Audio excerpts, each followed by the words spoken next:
कामदा एकादशी को जो विधि पूर्वक करते हैं उनके समस्त पाप नष्ट हो जाते हैं तथा राक्षस आदि की योनि भी छूट जाती है। संसार में इसके बराबर कोई और दूसरा व्रत नहीं है। इसकी कथा पढ़ने या सुनने से वाजपेय यज्ञ का फल प्राप्त होता है। कामदा एकादशी की व्रत कथा इस प्रकार है।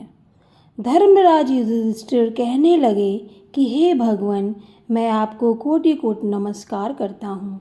अब आप कृपा करके चैत्र शुक्ल एकादशी का महात्म्य कहिए। श्री कृष्ण कहने लगे कि हे धर्मराज, यही प्रश्न एक समय राजा दिलीप ने गुरु वशिष्ठ जी से किया था और जो समाधान उन्होंने किया वो सब मैं तुमसे कहता हूँ। प्राचीन काल में भोगीपुर नामक एक नगर था।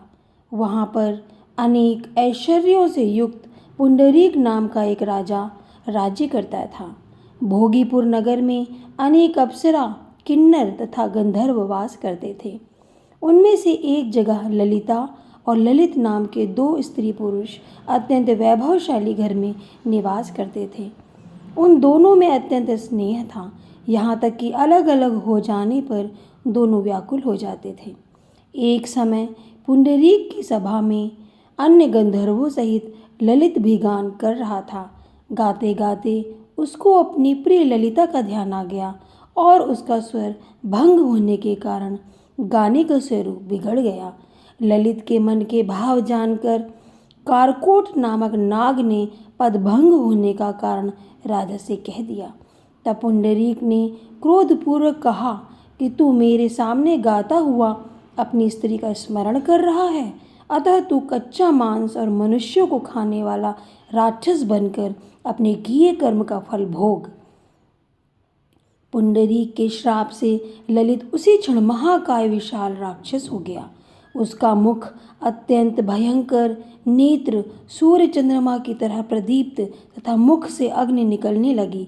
उसकी नाक पर्वत की कंदरा के समान विशाल हो गई और गर्दन पर्वत के समान लगने लगी।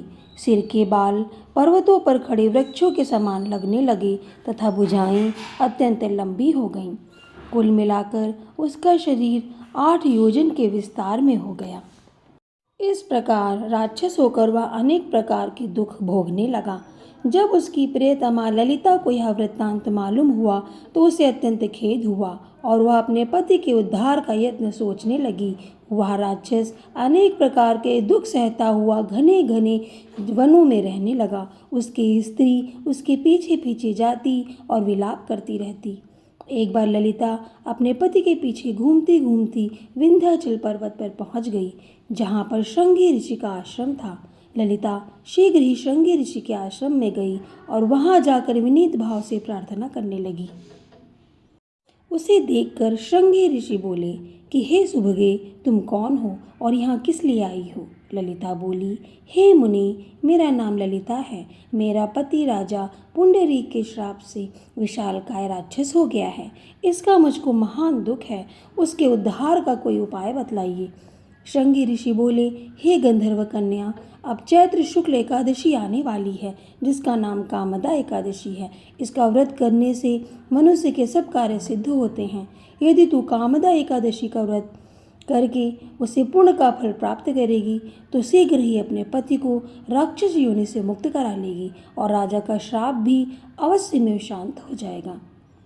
मुनि के ऐसे वचन सुनकर ललिता ने चैत्र शुक्ल एकादशी आने पर उसका व्रत किया और द्वादशी को ब्राह्मणों के सामने अपने व्रत का फल अपने पति को देती हुई भगवान से इस प्रकार प्रार्थना करने लगी, हे प्रभु, मैंने जो यह व्रत किया है उसका फल मेरे पतिदेव को प्राप्त हो जाए, जिससे वह राक्षस योनि से मुक्त हो जाएं।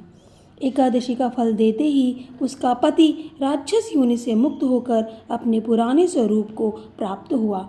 फिर अनेक सुंदर वस्त्र आभूषणों से युक्त होकर ललिता के साथ विहार करने लगा। उसके पश्चात वे दोनों विमान में बैठकर स्वर्गलोक को चले गए।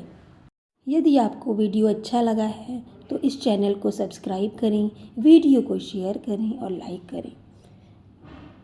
एकादशी के बराबर कोई दूसरा व्रत नहीं है।